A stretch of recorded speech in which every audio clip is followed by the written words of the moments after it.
Are you planning to be on one of the first cruise ships when cruising resumes departures from the USA? Well, you might have to wear a mask even when you're lounging outside around the pool. That's if the CDC get their way.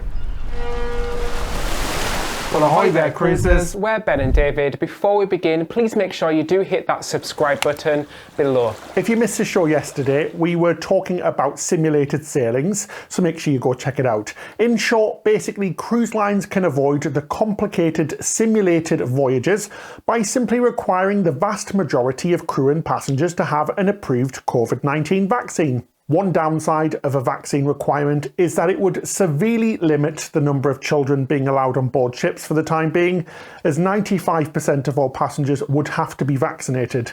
But the big question is, what will the CDC require for all cruises when they do eventually return? Well, a lengthy operations manual was just released last night with lots of rules and requirements for initial cruises out of US ports. Norwegian Cruise Line has already came out today and said a summer restart for US cruising could be in jeopardy because of these new rules. This is due to all of the confusion and contradiction within the new guidelines. Norwegian went on to say about the guidelines we're just about to tell you about, extend well beyond the protocols of any other travel, leisure and hospitality sectors, all of which have already reopened. Should we take a look at some of the things in it? Yeah, definitely. Let's have a look at what these new guidelines are. So most of it is common sense. Obviously, we have mask wearing, social distancing and all that jazz, but they've gone so far over the top with some of the things. It's very clear that they want to still prevent as many people from cruising as possible.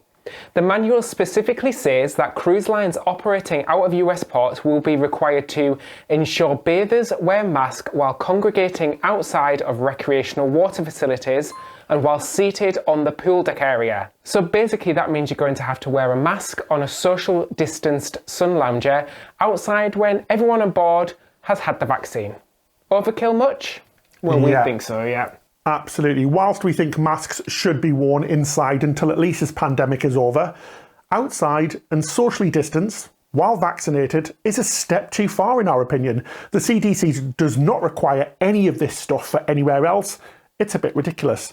When it comes to wearing a mask while eating and drinking, the CDC are being super strict on this as well. Removal of the mask for extended meal services or beverage consumption would constitute a violation of the rules. So this basically means while you're waiting in between courses and when you're not actively eating or drinking at a dining table, you would still need to put your mask back on. Oh, bloody hell. Can you believe this? It's absolutely ridiculous. Again, on a socially distanced cruise where the tables are going to be at least 6 feet apart and everybody on board, including the crew, are fully vaccinated. It just doesn't make any sense. No, it's absolutely crazy. You're not even moving around as well. You're literally going to be sat with the people that you are traveling with. Why would you need to wear a mask at this situation? It also states that passengers should be prohibited from touring in ports on their own, so expect cruise-only shore excursions. This is going to be very costly if you want to explore the ports. We can't see any valid reason for this rule, as currently residents of the USA can freely fly to resorts in Mexico and the Caribbean and explore the island or the places they wish. Does the CDC have the right to do these kinds of things when they're happening in other countries? It's a step too far. It also states to limit shore excursions in foreign ports of call to countries listed as level 1 COVID-19 low. So this would mean lots of Caribbean countries and other countries would be off limits. They will also require people to socially distance and wear masks outdoors in port, even when local rules don't mean you have to. Again, they are completely overstepping their control. They're not even doing this in their own country, so how can they tell crews to do it in a foreign country? It's an absolute joke. And when it comes to dining on the ship, they've said that cruise lines must eliminate any self-service food or drink options, such as buffets, salad bars and drink stations. Well, this is actually one thing we do agree with, but Vegas is planning on bringing back buffets with no repercussions from the CDC.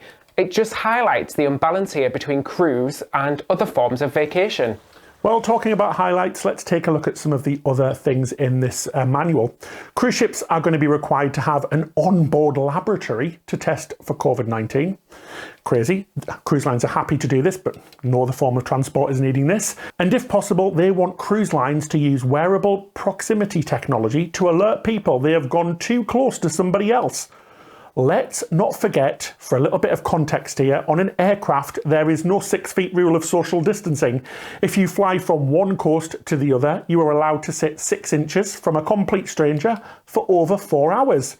That person is freely allowed to take off their mask, to eat and drink as they wish. So why would they require this technology on a cruise? If you're going to be fair, CDC, you need to have the 6 feet rule on aircraft. Multiple studies, as we've already brought you, have already proved that COVID does spread on flights. Ships have installed the same air filtration technology found on aircraft, and the air is refreshed at the same rate as an aircraft. But could you imagine this proximity alert?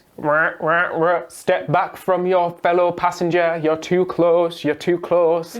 It's crazy. It's absolutely ridiculous. They're also asking cruise lines to make entertainment venues, activities, gyms and spas reservation only. Well, again, we do actually agree with this, but yet again, it isn't a requirement anywhere else.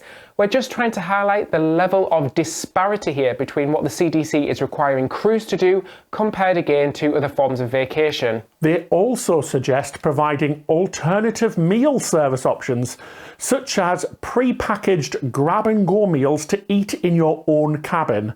I mean, come on, this is going far too far, CDC. Give it up. Just say you don't want cruises to restart. It's going to be basically not even a cruise anymore if they get their way. It seems like for cruising in the USA, it's 1 step forward and then 2 steps back. Why are the CDC so hell-bent on destroying the cruise industry in the USA? It's crazy. It's absolutely crazy. Some of their points are fair enough, but some of their points are just ridiculous. Absolutely. I mean, on the whole, we agree with lots of things the CDC is saying. These things have to be brought in to keep people safe. But why are they going so far and doing some ridiculous things? It's clearly to stop cruising happening. Let us know what you think in the comment section below. We absolutely love to hear from you. And in breaking news, the state of Texas has now joined forces with Florida and Alaska to take the CDC to court to bring down some of these rules.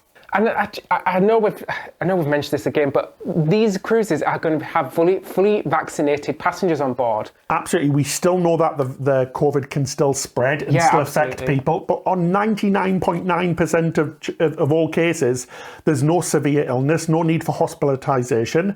And it's the only form of transport, again, where you're going to have this type of protection. You don't have this protection in Disney World, in any other amusement park, in any other resort in a different country or in the USA, or any form of transport. It is a bulletproof way to make cruises as safe as possible. Are the CDC saying that the vaccinations don't work? We don't have, as we said, we don't really have a problem with most of these rules. It's the disparity that bothers us. The fact that other forms of transportation, other forms of vacation and holidaying are not affected. And just look at Europe and the UK, we're all getting up and running with the vaccine. So why isn't USA doing the same thing with cruise? It's so disappointing, and we're so sorry to bring you this news, aren't we? Yeah, really are. We were hoping for much better news from the CDC. We're hoping that these guidelines would show a real path to a return to cruising, but it just feels like you said we're going backwards a little bit. But what can you do? You can write to your local government, you can sign petitions online, and just make sure that your voice is heard. Lots of cruise lines are going to do the same. We will get through this, we will break through this, and the CDC are going to have to back down in the end, because this is just crazy. So that's it for this episode. Thank you so much for watching. We would really appreciate it if you would consider subscribing. It really helps us bring you more content, and give the video a thumbs up as well. It really helps us. Big thank you to all of our patrons. It's your support that helps us make videos just like this one, and the videos that we have coming up in the next couple of weeks when we finally get back cruising. Our Patreon captain of the week this week is John. So ahoy there, John. That's it till next time. Happy cruising!